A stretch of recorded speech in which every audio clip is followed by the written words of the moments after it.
Hello. Hi. We're here Morning, for everybody. another we're here for another midweek update. Julie Garber is here with us again to share some exciting news about the transition process for our faith community. But we have, as Kurt always says, one big thing. We have that one big thing for this week that we wanted to share. And so, Amy, I'll let you share about that, why I put the image up on the screen here. Sure. I don't know what the best thing to call it, an item exchange or a free garage sale, or sort of like, hey, folks, I've got this if you want it and it doesn't cost anything. Or you can put up a sign saying, hey, I'm looking for this kind of thing. So you'll see that this is in the narthex. It's one of our towers. And for the next several weeks, this is all an experiment. So who knows how long it'll last. You can bring a photo with your name and your phone number or email address, of an item that you would like to give away for free. And then people can check it. And if they want it, they can contact you and then make arrangements to get it. So we're not bringing the items into the church, but we're using photos so that we can pass around the love of items that have life in them, but perhaps no longer suit a particular family. Um, But this is there, a, go ahead. oh, I was just gonna say there may be a number of people who, um, yeah, who are in need of some items, and so we want to be able to offer this opportunity, and like you said, to give new life. But if you need help, getting the photo and the picture, you can contact the church office about help creating that if that is of any kind of a barrier, and then uh, us or Kayla can work to put something up on the board there for you. I don't think this is like going through your kitchen cupboards and posting pictures of strainers and tongs and things like that. But if we think in terms of households that are setting up and what they might need, this is a way for us to do some good communication, with people among us who may need this or that, and you have this or that. So that's we're going to do that in the month of July. See how it goes, and there we go. Yeah, thanks, Amy. So we started with a little bit of a teaser there, but it's good to have you back with us, Julie. I think it was maybe the start of June or end of May we had you on to sort of start talking about the transition process. So why don't you share a little bit about that and where we are today? Okay, well, thank you. It's great to be with you all.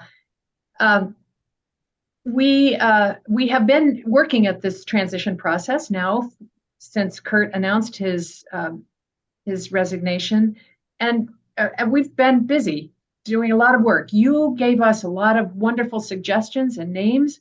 We generated a list of about 30 possibilities for transition leadership. Of those, there were 10 or 12 that were really viable, people who had the ability to move or to serve. And out of those 10 or 12 people, there were three that we talked to, three talented people. And I'm happy to tell you that we are finalizing a 1-year contract with Gwen Gustafson Zook. Gwen is a Mennonite woman from Goshen. She was born in Oregon, but has lived most of her adult life in Goshen. She's educated at the Associated Mennonite Biblical Seminary, Iliff School of Religion in Colorado. She has a doctorate of ministry degree from Garrett Theological in Chicago. She has done chaplaincy training and is registered licensed chaplain. And she has done professional work with the Richard Rohr's school on, it's a spiritual life training program that she did with Richard Rohr in New Mexico. She has lots of experience in pastoral ministry, worship, worship and preaching. She has done a lot of spiritual direction.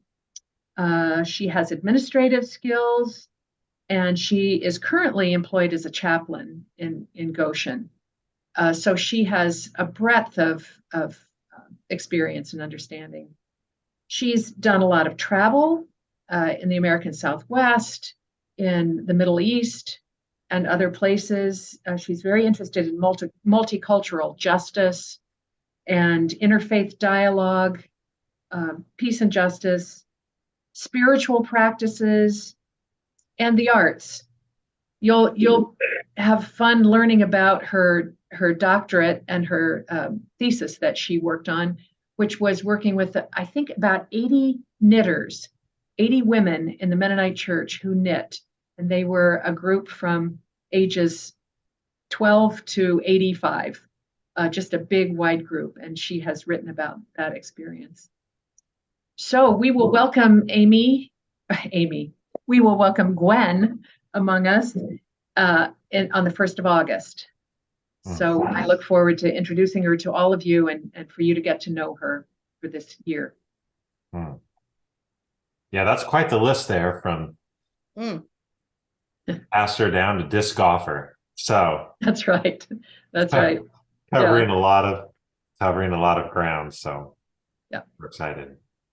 We met with her on Wednesday this last week, or no, it was Monday. Today is Wednesday.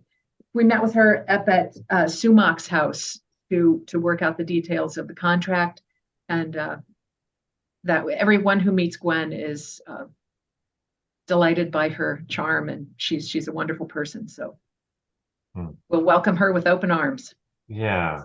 Well, thanks, Julie, for coming on and sharing that, and for the work of that transition team as we sort of continue to shape what the transition looks like, and glad to have her on the team. It's always encouraging that the church is vibrant with leadership and interesting people. So we can be glad that we found that affinity, and we'll be together. Yeah. Good. Yeah. And we'll look for more ways to share more information and the opportunity for people to get to know Gwen as we move towards August 1st, and that day. That's right. As we just look ahead, we look forward to Sunday and the return of our folks from the civil rights trip, and people that are headed off to annual conference, and all of those things that are here coming up here in the next week and a half. All right. Thanks, everyone. Have a great week, everyone. Blessings on your week. See you soon. Bye-bye.